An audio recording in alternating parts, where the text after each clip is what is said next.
conducted in Spanish. Now, what would that mean in terms of being a state? Well, as I've said repeatedly, that as a condition for admission, that people would and could speak both languages, but they'd have to speak English. That would be a requirement. It's a requirement that we put on other states as a condition for entering the union. If you're going to participate as a state in the United States, then you need to participate in the language of the people speak in the states. And that's not that we don't respect, as we do, people who have different cultures. As I've mentioned many times, my father came to this country, he was bilingual. My grandmother actually never spoke English, she never became an American citizen. But if the people of Puerto Rico want to commit to becoming a member of a state within the United States, then they have to fully commit to being a state, which is to be fully integrated into society. The motto on the saying on the seal says "E pluribus unum," which is out of many one, and can't be one if we can't communicate with each other directly. And you mean that, like, on a daily basis, we would have to speak English? Well, you have to be a state. You have to be a people that is fluent in English, whether business is conducted in English or family life is in Spanish or English is obviously a decision that people can individually make. I think there's a great advantage of having, as we see in South Florida, there's a great advantage. Miami has become a huge capital of commerce because of the ability for people to speak both English and Spanish, but they do speak both English and Spanish.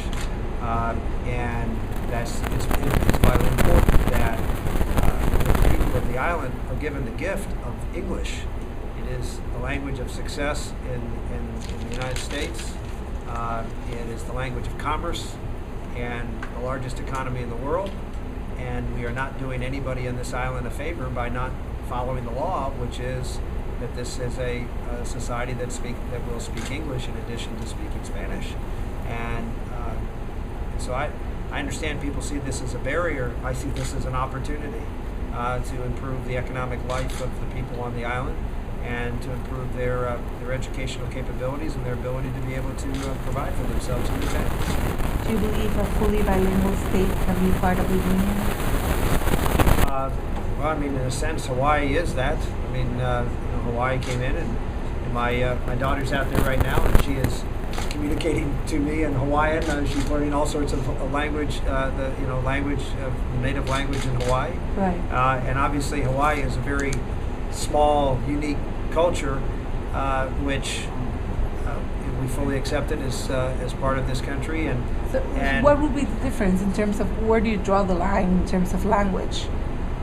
In terms of how much English do you need to speak in terms of being part of the union? As I said before, I mean, I think what we would say is that there needs to be proficiency in English, not just a knowledge of English, but proficiency. That's something that, again, we want. It's very important that we have common ties. You see what's happened. What happened in Quebec and Canada, and we have in a sense, a completely separate culture that chooses to be separate. That's not what has ever worked in the United States. In my opinion, cannot work in the United States. You have to, in some respects, integrate into the culture and understanding and respecting the differences. But still, integration is absolutely essential to make this work and not to create tensions, as we see in the best example with Quebec and Canada.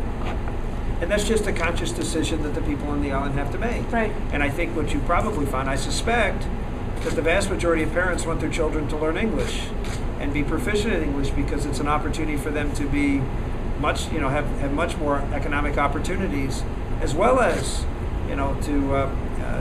as any parent, as me, we always encourage our children to pick up and know a second language, or a third or a fourth. This is we're a very mobile world, and the more languages you speak, the better opportunities you have for economic success. So I don't see this as a threat to the culture of the island. I see this as a necessary and important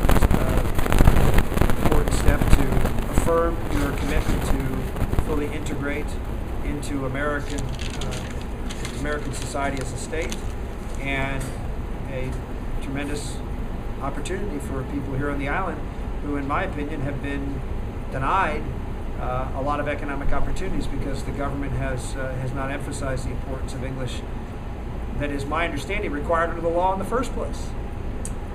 We are having a status vote in August. I'm sure you're aware of this. How would you deal with a pro-statehood vote?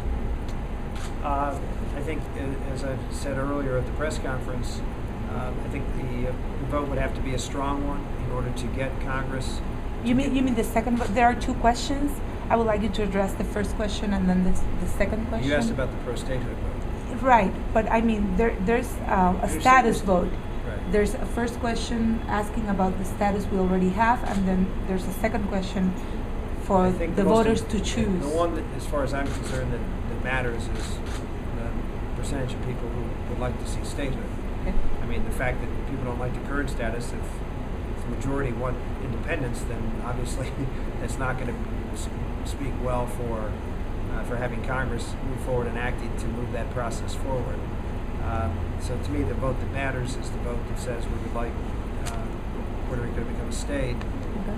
And if there is a clear and decisive margin, the clearer and the more overwhelming, the more decisive, and I think the better the chance for action to be taken in Washington to actually put forth a proposal as to what would be required for Puerto Rico to be entered into statehood, and then putting forth a vote based upon those parameters and requirements to the people of Puerto Rico. Could you define clear and decisive in terms of numbers? No. I think it's going to be, the bigger the number, the better chance you have to go to Congress and get support for moving this issue forward. The less impressive the number, the harder it's going to get. Members of Congress are not going to want to move forward if it doesn't look like there's overwhelming support for this movement. And it's still something that looks like people are sort of going back and forth on. Then, this, if we want to see that the island is committed to going in this direction. Right. Before the country says, okay, then let's go. So the solution would have to come forth from the island, not from Washington. Maybe one or two exceptions in the history of our country. That's the way it's always been. In terms of the U.S. cabotage laws or the Jones Act, do you think that could be eliminated for Puerto Rico? The Jones Act with respect to shipbuilding. Mm-hmm. That's the first time I was asked that question.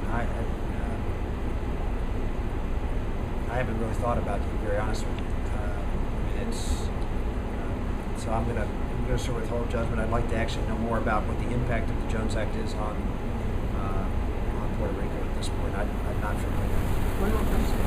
I'm done. Okay. Thank you. Thank you.